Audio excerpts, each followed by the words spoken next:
মানুষ পারে না এমন কিছু নাই। মানুষ যা কল্পনা করতে পারে মানুষ তা করে দেখাতে পারে।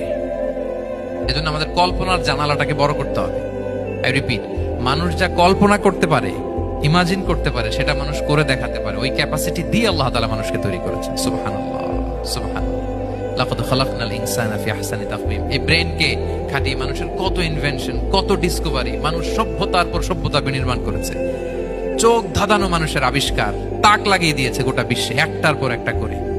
আল্লাহ এমন ভাবে মানুষকে তিনি তৈরি করেছেন। লাকাদ খালাকনাল ইনসানা ফি আহসানি তাকওয়িম। চমৎকার অবয়বে, তার দৈহিক অবয়ব যেমনি সুন্দর, তার বুদ্ধিগত, তার চিন্তাগত, তার ইন্টেলেক্ট, এটাও তেমন সুন্দর, এটাও তেমন চমৎকার। পৃথিবীর কোন প্রাণীকে আল্লাহ তাআলা এরকম হিউম্যান ব্রেনের মতো এরকম সফিস্টিকেটেড ব্রেন দিয়ে, ইন্টেলেক্ট দিয়ে তৈরি করেনি। এজন্য সব প্রাণী থেকে মানুষ আলাদা। সব প্রাণী থেকে মানুষের চিন্তা, বিবেক, বুদ্ধি এগুলো আলাদা।